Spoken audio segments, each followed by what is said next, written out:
নমস্কার বন্ধুরা, জিএচি কিচেন চ্যানেলে সবাইকে স্বাগত। প্রতিদিনের মতো আজকেও নতুন একটা রেসিপি নিয়ে আপনাদের সামনে চলে আসলাম। তো আজকে আমি রান্না করব কাঁচা বোয়ালের কালিয়া। তো বন্ধুরা দেখতে থাকো কেমন হয়েছে। তো বোয়াল তো সবাই সব রকম করে রান্না করে খায়।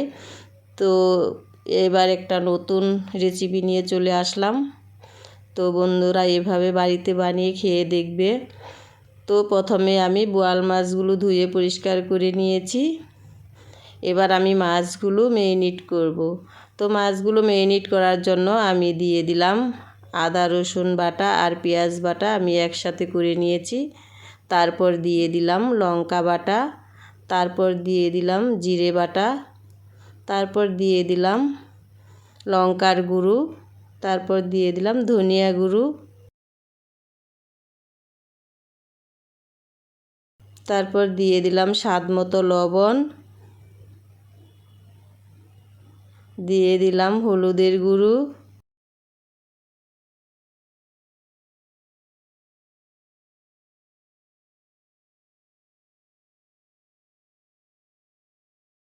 দিয়ে দিলাম সর্ষের তেল। এবার সমস্ত কিছু দিয়ে মাছটাকে খুব ভালো করে ম্যারিনেট করে নেব। এইভাবে হাত দিয়ে কিছুক্ষণ ধরে মাছটাকে খুব ভালো করে মেখে নেবে, যেন মাছের ভিতরে মশলাগুলো ঢুকে যায়। তারপর এটা মেখে আমি কিছুক্ষণের জন্য রেস্টে রেখে দেব। 20 মিনিটের জন্য আমি রেস্টে রেখে দেব। তো বন্ধুরা 20 মিনিট পর ফিরে এসে আমি গ্যাসের ওভেনে কড়াই বসিয়ে দিলাম। কড়াইটা গরম হয়ে গেছে, কড়াইতে দিয়ে দিলাম আমি সর্ষের তেল। তো তেলটা একটু নেড়ে চেড়ে আমি গরম করে নেব।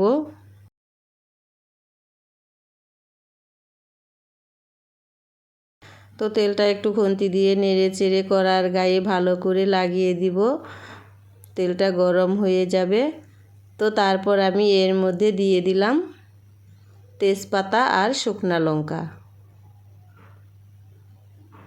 তেজপাতা আর শুকনো লঙ্কা দিয়ে তারপর আমি দিয়ে দিলাম সাদা জিরে, তারপর দিয়ে দিলাম কালো জিরে।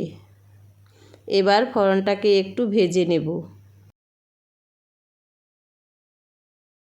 তো খুন্তি দিয়ে নেড়ে চেড়ে ফোড়নটাকে একটু ভেজে নেব। তো ফোড়নটা ভাজা হয়ে গেছে, গন্ধ বেরিয়ে গেছে ফোড়ন থেকে। এবার এর মধ্যে আমি দিয়ে দিলাম পেঁয়াজ কুচি। এখানে আমি একটা পেঁয়াজ কুচি করে কেটে নিয়েছি বড় সাইজের। এবার পেঁয়াজ দিয়ে একটু নেড়ে চেড়ে ভালো করে ভেজে নেব। একটু লাল লাল করে ভেজে নেব পেঁয়াজটা। তো বন্ধুরা বোয়াল মাছ কিন্তু অনেকেই খায়, অনেকভাবে রান্না করে খায়। তো এটা একটু নতুনত্ব রেসিপি। তো বন্ধুরা এইভাবে বোয়াল মাছ রান্না করে খেয়ে দেখবে, অবশ্য আপনাদের কাছেও খুবই ভালো লাগবে। তো একবার ট্রাই করে দেখতে পারেন আমার এই রেসিপিটা।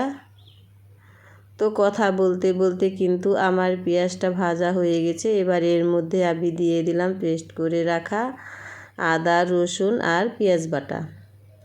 তো আমি অর্ধেক কিন্তু মাছটা মাখার সময় দিয়েছিলাম আর অর্ধেক আমি কষানোর সময় দিয়ে দিলাম। তারপর দিয়ে দিলাম আমি লঙ্কা বাটা, তারপর দিয়ে দিলাম জিরে বাটা, তারপর দিয়ে দিলাম ধনিয়া গুঁড়ো, তারপর দিয়ে দিলাম লঙ্কার গুঁড়ো।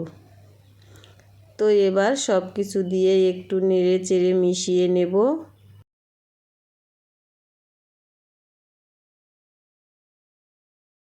এবার আমি এর মধ্যে দিয়ে দেব স্বাদ মতো লবণ।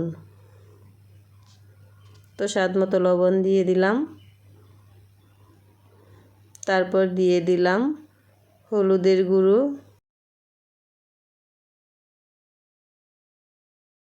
এবার নেড়ে চেড়ে মিশিয়ে নেব।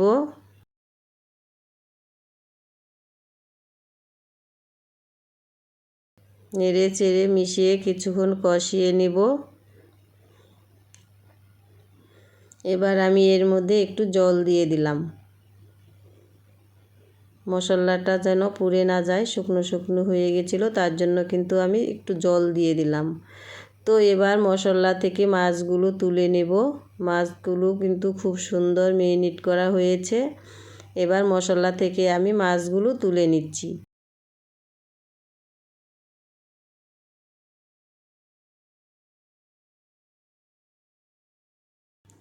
তো মশলাগুলো আমি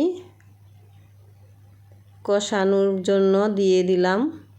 মাছগুলো তুলে নিয়ে আমি মশলাগুলো কষাতে দিয়ে দিলাম। তো এইভাবে কিছুক্ষণ নেড়ে চেড়ে আমি মশলাটা খুব ভালোভাবে কষিয়ে নেব।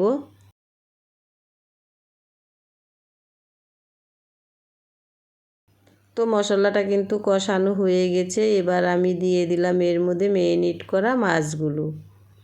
মেরিনেট করা মাছগুলো দিয়ে একটু আস্তে আস্তে করে নেড়ে দেব।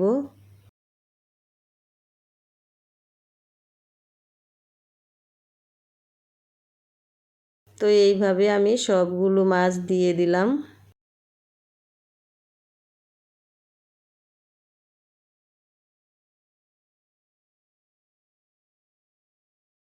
সবগুলো মাছ দিয়ে একটু আস্তে আস্তে করে নেড়ে তারপর আমি এর মধ্যে দিয়ে দিব পরিমাণ মতন জল। তো এবার আমি জল দিয়ে দিলাম। জল কিন্তু খুব একটা বেশি দিব না আমি, তার কারণ এটা একটু মাখো মাখো হবে কালিয়া। তো জল দিয়ে একটু খুন্তি দিয়ে আস্তে আস্তে করে নেড়ে চেড়ে মিশিয়ে দিলাম। এবার আমি কিছুক্ষণের জন্য ঢাকা দিয়ে রান্না করে নেব। তো আমি কিছুক্ষণের জন্য ঢাকা দিয়ে দিলাম।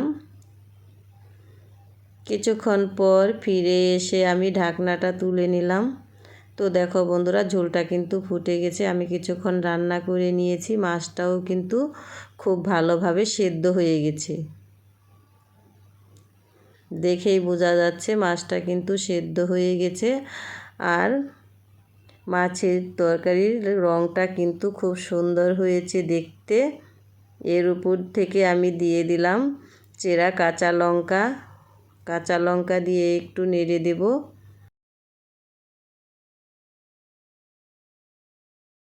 তো এর মধ্যে আমি দিয়ে দিলাম গরম মশলা গুঁড়ো। গরম মশলা গুঁড়ো দিয়ে একটু আস্তে আস্তে করে নেড়ে দেব।